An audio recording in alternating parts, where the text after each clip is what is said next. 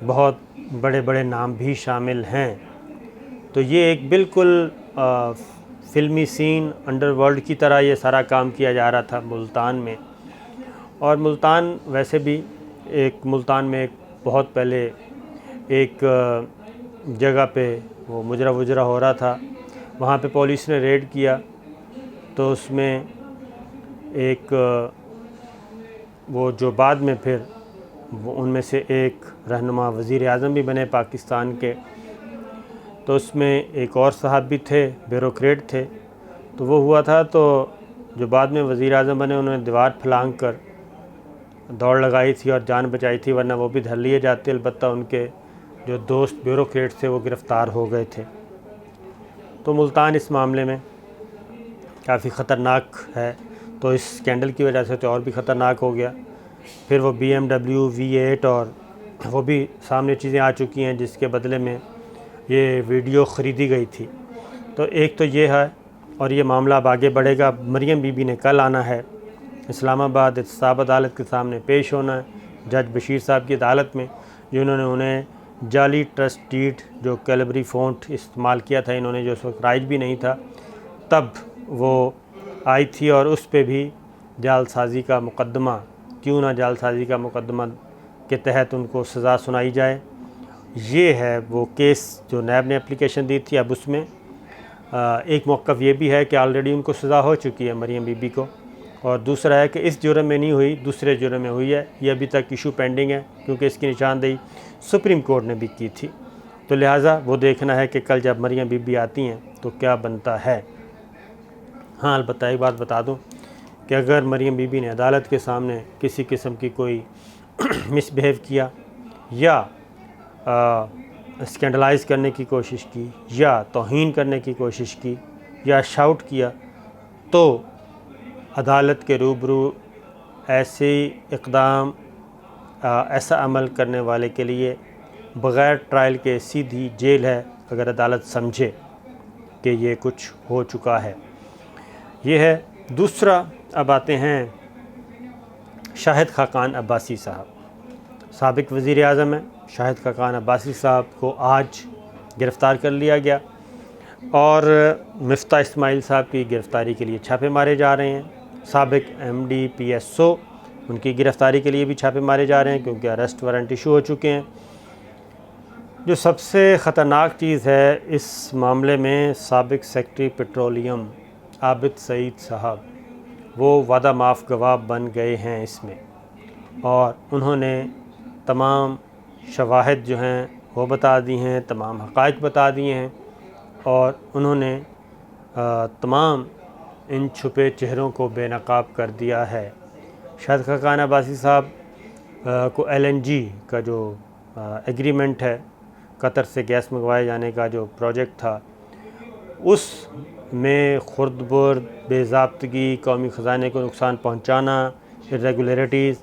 اس الزام میں ان کو گرفتار کیا گیا ہے۔ شاہد خاقان عباسی صاحب کو متعدد دفعہ بلایا، ان سے پوچھا گیا، لیکن انہوں نے متعدد سوالوں کے جوابات نہیں دیے تھے، اور پھر تحریری سوال نامہ دیا گیا، اس کے بھی نہیں دیے تھے۔ لیکن ایک چیز میں آپ سے شیئر کرتا ہوں، وہ بہت زیادہ ضروری ہے، وہ یہ کہ شاہد خاقان عباسی صاحب چاہتے تو ضمانت قبل از گرفتاری کروا سکتے تھے، حفاظتی ضمانت کروا سکتے تھے، ان کو پتہ تھا، لیکن انہوں نے ضمانت نہیں کروائی، بلکہ وہ نجی محفلوں میں اپنے دوستوں کو، عزیزوں کو یہ کہتے سنے گئے، اپنے ایون مسلم لیگ نواز کے رہنماؤں کو بھی وہ کہتے سنے گئے کہ جناب یہ مریم بی بی ایک تو شیئر نہیں کر رہی چیزیں، اور دوسرا یہ پارٹی مشاورت سے نہیں چلا رہی، اور ہم بالکل لا علم ہوتے ہیں۔ اور جو اہم ترین بات تھی وہ یہ کہ ہمیں ایک ایسے گند میں دھکیل دیا گیا ہے کہ ہم ویڈیو اسکینڈل، ایک فضول چیز کا دفاع کرتے رہتے ہیں سارا دن، اس سے بھی نالاں تھے۔ تو اگر اس کا مطلب یہ ہے تو اس کا مطلب تو یہ تھا کہ وہ پارٹی پالیسیوں سے بھی نالاں تھے، اور آج انہوں نے کوٹ لکھپت جیل جانا تھا، نواز شریف صاحب سے ملاقات کرنی تھی، اور ان سے یہ گلے شکوے بھی کرنے تھے کہ پارٹی کو خراب نہ کیا جائے، کیونکہ شہباز شریف صاحب پارٹی کے صدر ہیں اور وہ ہیں نان فنکشنل، غیر فعال کر دیے گئے ہیں، اور ڈیفیکٹو پریزیڈنٹ اس وقت مریم بی بی ہیں، وہ پارٹی کو لے کے چل رہی ہیں، پارٹی کو لیڈ کر رہی ہیں، پارٹی پالیسی طے کر رہی ہیں، اور بیک گراؤنڈ پہ کیا چل رہا ہے، کس سے کیا بات چیت ہو رہی ہے، وہ کسی کو بتاتی بھی نہیں ہیں، یہ چیز خاص طور پہ۔ تو اس لیے وہ میرا خیال ہے خود بھی چاہتے تھے، کیونکہ انہوں نے اپنے پچھلے ہفتے ذکر کیا اپنے ایک دوست سے کہ یہ میرے پاس یہ ٹوتھ پیسٹ ہے، یہ ایک سوٹ ہے، تو جب چاہیں گرفتار کر لیں، میں چلا جاؤں گا۔ لیکن ان کی گرفتاری کے بعد آج ٹون تھوڑی سی نیچے آ گئی ہے، وہ بہت زیادہ بڑکوں والا سین ختم ہو گیا ہے، کیونکہ میں آپ کو بتاؤں کہ لوگوں کو گرفتار کرنے کے لیے نیب کے پاس ایویڈنس موجود ہے اور وارنٹس بھی ہیں، لیکن خاص طور پہ میں ادھر کا ذکر کروں گا اسلام آباد پنڈی کا۔ زرداری صاحب جب سے گرفتار ہوئے ہیں،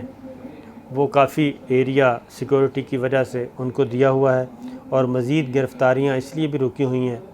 کہ وہ کام جگہ نہیں ہے، سپیس نہیں ہے، تو 4 کمرے یا 5 کمرے یہاں پہ بن چکے ہیں، تکمیل کے آخری مراحل میں ہیں، اور وہ جب بن جائیں گے، مکمل ہو جائیں گے، تو مزید 4-5 لوگ جو ہیں یا اس سے زیادہ گرفتار کیے جائیں گے، اور ان کے لیے وہ بندوبست رہائش کا کیا جا رہا ہے نیب حوالات میں، نیب آفس میں۔ تو یہ ریزن بھی تھی۔ اب یہ صورتحال ہے، اب یہ کہاں جائے گا معاملہ، ہم آپ کو پہلے بھی بتاتے آ رہے ہیں کہ یہ irreversible ہے پروسیس آف اکاؤنٹیبلٹی۔ یہ نہیں ہو سکتا کہ بلیک میلنگ میں آ کے یہ روکا جائے۔ اور ایک اور بات بھی بتا دوں کہ آج کل تاجر جو ہیں وہ ہڑتال کر رہے ہیں، بلیک میل کر رہے ہیں حکومت کو، تو اس میں گورنمنٹ کا کوئی ارادہ نہیں ہے پیچھے ہٹنے کا۔ ٹیکس نیٹ کو بڑھانے کا جو وہ اقدام کرنا چاہتے ہیں، وہ ہر صورت میں گورنمنٹ کرے گی، اور اس سے پیچھے نہیں ہٹا جائے گا۔ یہ حکومت کی پالیسی، اور حکومت نے، گورنمنٹ آفیشلز نے یہ تاجر تنظیموں کو بھی انفارم کر دیا ہے کہ ہم اس پالیسی کو ریویو نہیں کریں گے، کیونکہ ٹیکس اگر کاروبار کرنا ہے تو ٹیکس دینا پڑے گا، کیونکہ ٹیکس کے بغیر پاکستان کو چلایا نہیں جا سکتا۔ اگر ہم یہ تمام تاجر اور شہری پاکستان کے اگر بیرون ملک بڑے فراخ دلی سے ٹیکس دیتے ہیں، تو پھر پاکستان میں یہ ہڑتال، بلیک میلنگ، دھمکیاں یہ کیوں دیتے ہیں؟ یہ نہیں چلے گا۔ تو آج کے لیے اتنا ہی، کل پھر آپ کو کوئی نئی خبر کے ساتھ آئیں گے۔ اللہ حافظ۔